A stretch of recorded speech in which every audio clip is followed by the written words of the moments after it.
Nën kryetari i Bashkimit Demokratik për Integrim Arber Ademi në konferencën për media, tha se Ministria e Ekonomisë për shkak se nuk kishin plotësuar kushtet për dhënien e licencës dhe pasi nuk është dorëzuar dokumentacioni i nevojshëm, nuk ka lëshuar licencë. Ademi tha se nëse dikush ka falsifikuar një dokument jashtë institucionit, përgjegjësia është e individit apo e grupit që ka bërë të njëjtën gjë dhe duhet të ketë përgjegjësi.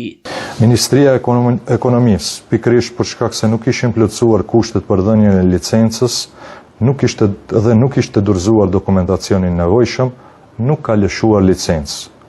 Pretendimet se dikush nga Ministria e Ekonomisë ka lëshuar një licencë të rreme janë një sajese plot.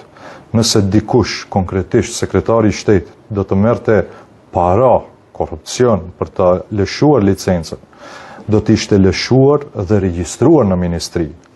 Por edhe në regjistrin e licencave, i cili përditësohet vazhdimisht çdo muaj me të dhënat më të fundit, një licencë e tillë nuk regjistrohet.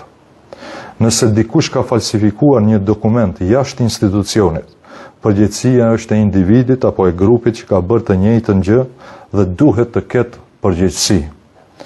Në përpjekje për të shpëtuar nga përgjegjësia që duhet të kenë zyrtarët e partisë së tyre, në radhë të parë kryetari i komunës së Koçanit dhe pushtetarët e Ministrisë së Punëve të Brendshme të Koçanit, të cilën ndodheshin çdo ditë në objektin ku ndodhin ngjarja tragjike, qeveria e VMRO-DPMNE-s po përdor trillime për ta orientuar zemërimin drejt kërkimit të përgjegjësisë atje ku edhe nuk ka përgjegjësi. E vërteta e përgjegjësisë është si më poshtë. Aksidenti ka ndodhur në kohën kur VMRO-DPMNE ka qenë në pushtet me kontroll të plot mbi të gjitha institucionet, si në pushtetin qendror, ashtu edhe në atë lokal apo komunal në Koçan.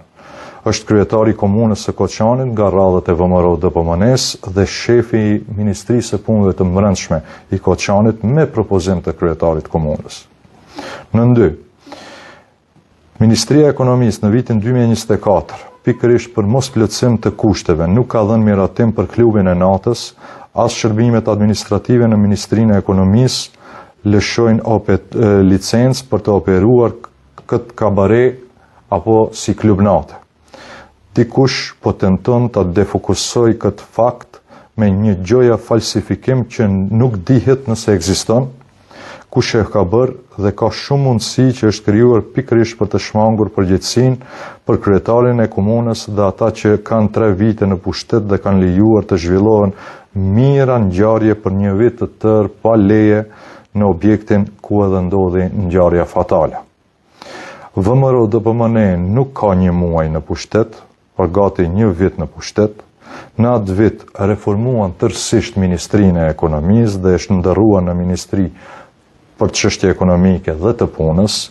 Në vitin e kaluar janë të përgjegjshëm dhe është dashur të mbajnë shënim se çfarë po ndodhte me objektet dhe të kontrollojnë përmes institucioneve të tyre se aty nuk ka patur kushte për një lokal nate dhe për këtë arsye nuk ka patur licencë për klub nate të lëshuar në vitin 2024 nga Ministria e atërshme e Ekonomisë. Kryetari i komunës së Koçanit, Papazov, jo vetëm që ishte detyruar të dinte, por edhe të ushtronte kontroll të përditshëm mbi funksionimin e objekteve në jurisdiksionin e tij.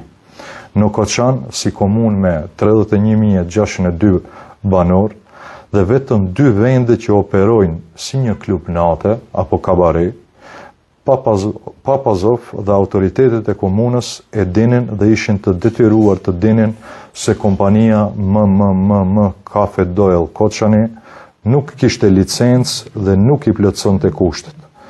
Kjo është një tragjedi e përmasave të papara, ku humbën jetën një numër i madh të rinj. Duhet të ketë përgjegjësi dhe llogariedhënie. Në këtë rast, është në mars të vitit 2024, Ministri i Ekonomisë, Zoti Bekteshi, nuk ka lejuar dhënien e licencës për një lokal nate për shkak se objekti nuk plotësonte kushtet. Nuk kishte asnjë licencë në regjistrin e ministrisë dhe as administrata nuk e ka përgatitur një licencë të tillë në vitin 2024.